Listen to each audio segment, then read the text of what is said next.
Située entre mer et montagne, Barcelone bénéficie d'un emplacement privilégié où l'on respire en permanence un air de vacances. C'est cette cité grouillante et cosmopolite, dont les monuments avant-gardistes sont réputés dans le monde entier, que nous sommes allés découvrir l'été dernier.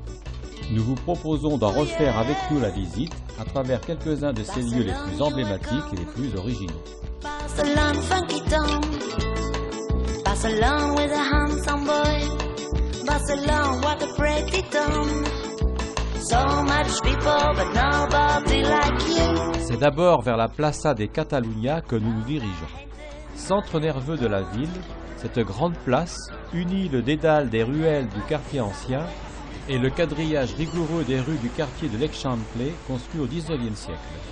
I wanna be with you. Whoa, oh, oh, oh, oh. La Plaça de Catalunya est aussi le point de départ de l'avenue la plus célèbre de Barcelone, l'équivalent des Champs-Élysées à Paris, la très populaire Rambla. Cette voie principalement piétonne contient quelques curiosités, comme la Casa Bruno Quadros, ancien magasin de parapluies, remodelé à la fin du 19e dans le style Art déco, ou la mosaïque de Miro que piétinent chaque jour des milliers de passants. On y trouve également de nombreux kiosques à fleurs et le très animé marché de la Boqueria, véritable festival de couleurs, de senteurs et de sons qui stimule les cinq sens de tous ceux qui s'y aventurent.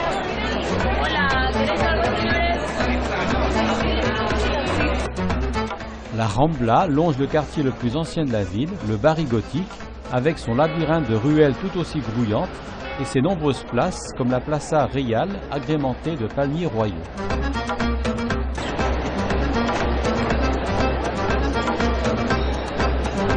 Au bout de la Rambla, Christophe Colomb se dresse fièrement sur sa colonne, à l'endroit même où il débarqua à son retour d'Amérique.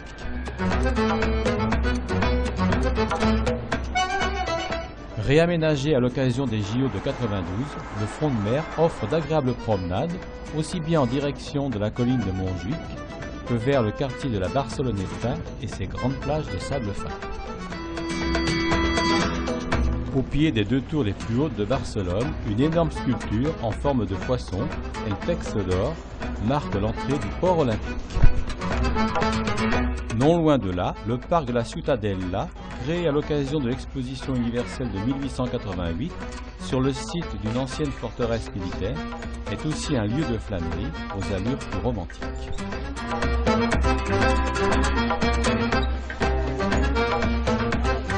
Au bout d'une grande allée, l'arc de triomphe de style néo-mudérar constituait l'une des principales portes d'entrée de l'exposition. Nous partons maintenant vers une autre forteresse militaire, bien visible celle-là, le château de Montjuïc, situé au sommet de la colline du même nom, à plus de 170 mètres d'altitude.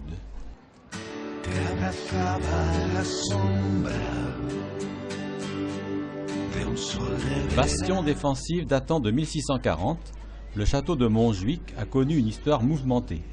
C'est aujourd'hui un monument culturel qui abrite de nombreuses expositions ou concerts. Entouré de magnifiques parcs et jardins, c'est surtout un superbe balcon offrant une vue somptueuse sur toute la ville et ses principaux monuments.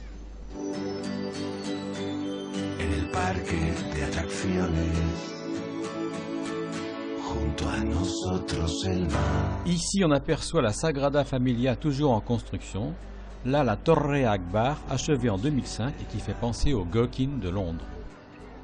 Nous rejoignons à présent le quartier gothique pour aller visiter l'un de ses monuments les plus anciens, la cathédrale Sainte-Eulalie. L'édifice actuel a été construit entre 1298 et 1450, la façade quant à elle datant du 19e siècle. La cathédrale est flanquée d'un cloître assez original. Des palmiers y sont plantés et des oies s'ébattent tranquillement. Celles-ci sont au nombre de 13, chiffre correspondant à l'âge de Sainte Eulalie lorsqu'elle fut martyrisée. L'intérieur est un exemple parfait du gothique catalan, composé de 3 nefs voûtées, sombres et élégantes, une abside et un faux transept. Si regarder la voûte d'une cathédrale gothique vous donne le tournis, alors évitez à tout prix la Sagrada Familia. L'impression de vertige prend ici une autre dimension, tant le gigantisme de ce monument des temps modernes est saisissant. Point commun cependant avec les cathédrales du Moyen-Âge, la durée de construction. Les travaux du temple expiatoire de la Sagrada Familia ont débuté en 1882. Architecte hors du commun, Gaudi a conçu tous les plans de cette œuvre à la fois grandiose et minutieuse. Réalisée de son vivant, l'abside et la façade de la Nativité sont parmi les parties les plus anciennes de l'édifice. À l'opposé, la façade de la Passion, récemment construite, suit les caractéristiques du projet de Gaudi, mort en 1926, mais les sculptures dues à José María Subirach sont adaptées à l'esthétique moderne.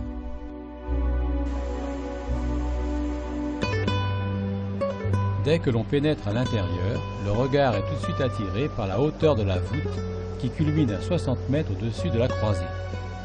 Nous avons sous les yeux un florilège de courbes et de surfaces, habituellement consignés dans les livres de mathématiques, tels que les chaînettes, les ellipsoïdes et autres hyperboloïdes.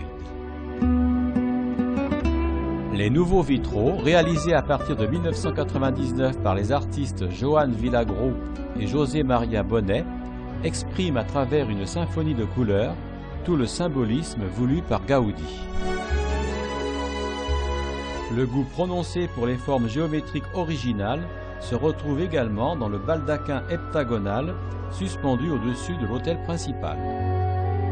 Reposant dans la crypte, Gaudi continue d'inspirer les bâtisseurs et d'éblouir les visiteurs qui, d'après la maquette, peuvent se faire une idée de ce que sera ce temple des temps modernes une fois achevé.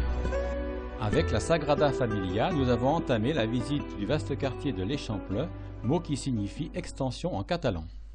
Nous poursuivons la découverte de cet ensemble d'îlots carrés avec le Passec de Gracia où se situent quelques-uns des immeubles modernistes les plus célèbres de Barcelone. Parmi ceux-ci, dans ce qui est parfois appelé le Carré d'Or, nous trouvons successivement la Casa Leo Morera, construite en 1864 et rénovée au goût de l'époque en 1902, la Casa Amatler, dont la façade évoque le style nordique, et juste à côté la Casa Batlló, fruit de l'imagination foisonnante de Gaudi.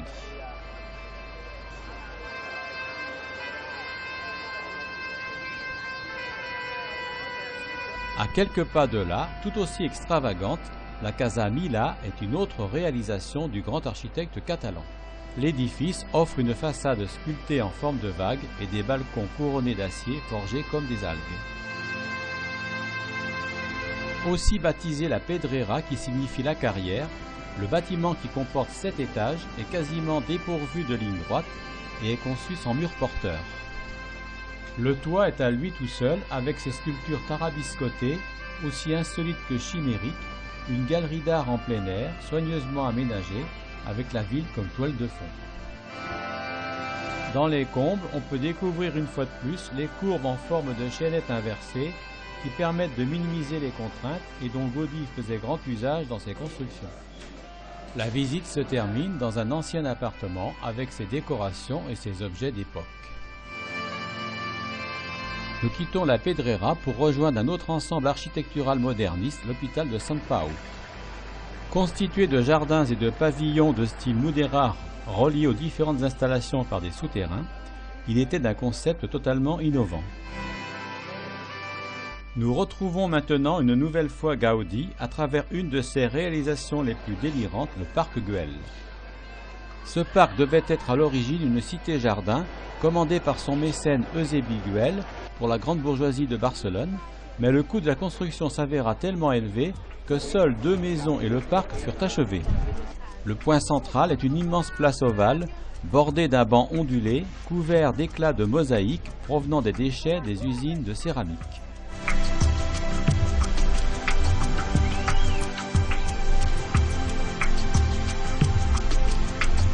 L'une des rares maisons construites fut acquise par Gaudi lui-même, qui y vécut jusqu'en 1925, date à laquelle il s'installa définitivement dans l'atelier de la Sagrada Familia.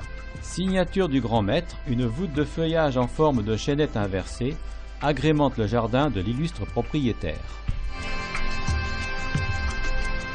L'intérieur de la maison, transformé en musée, dévoile le cadre intime dans lequel vivait l'architecte, ainsi que différents meubles et objets créés par l'artiste lui-même. Le parc révèle la passion de Gaudi pour les formes de la nature et donne l'occasion d'une promenade singulière, voire onirique, tout en offrant de belles perspectives sur la ville. Située sous la grande place centrale, la salle hypostyle, formée de 86 colonnes, était à l'origine destinée à être le marché où les propriétaires pourraient s'approvisionner sans avoir besoin de descendre en ville. Juchée en haut de l'escalier qui conduit à cette forêt de pierre, la salamandre de mosaïque, près de laquelle nombre de touristes se font photographier, est devenue l'emblème de l'œuvre de Gaudi et même de Barcelone.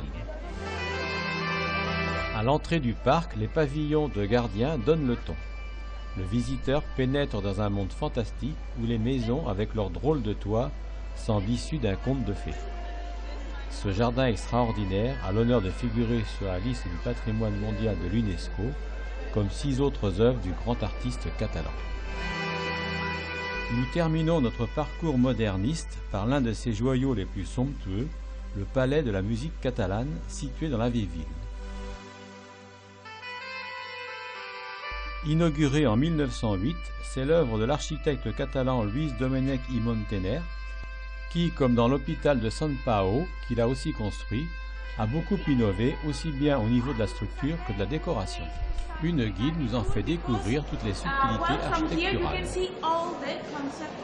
Quelques notes échappées du grand orgue symphonique agrémentent la visite.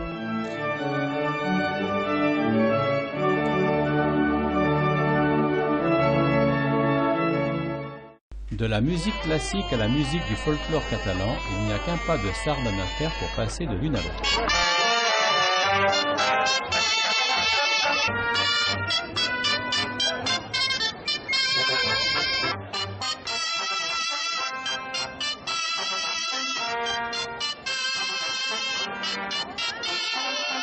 Autre tradition de la culture populaire, les castels, grandes pyramides humaines, se dressent comme un signe de fierté du peuple catalan.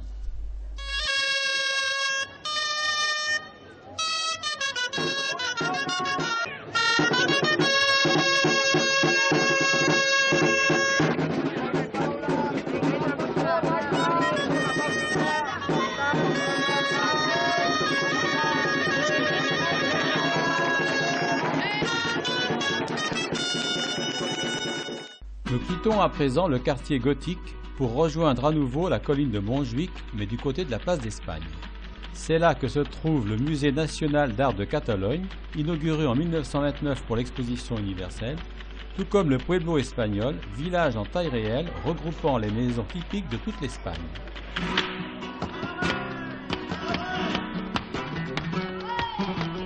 Serrées les unes contre les autres, 117 copies d'édifices représentant tous les styles architecturaux sont concentrées en un lieu unique et font voyager le visiteur dans toutes les régions d'Espagne, depuis la Galice, l'Aragon et la Catalogne, jusqu'à la Castille et l'Andalousie.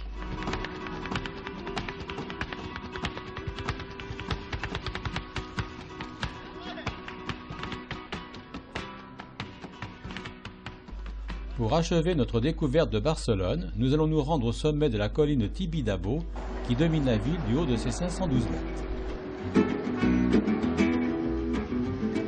Le voyage ne manque pas de charme avec le vieux tramway bleu, le plus vieux tramway d'Europe qui circule depuis 1901, puis le funiculaire qui, avec ses 1152 mètres de ligne, amène les voyageurs au pied de l'église du Sacré-Cœur. Commencée en 1902, la construction de cette basilique ne s'est terminée qu'en 1961 avec l'installation de la statue actuelle haute de 7,50 m. L'édifice est constitué d'une église supérieure de style néo-gothique et d'une crypte de style néo-byzantin abondamment décorée de mosaïques. Tibidabo, c'est aussi un parc d'attractions vieux de plus de 100 ans et surtout une extraordinaire terrasse d'observation offrant une vue époustouflante sur toute la ville et ses environs. Ces quelques images, loin d'avoir épuisé tous les trésors de la ville, suffisent à convaincre le visiteur que l'on a bien sous les yeux, au-delà du particularisme catalan, une cité qui a la dimension d'une capitale européenne.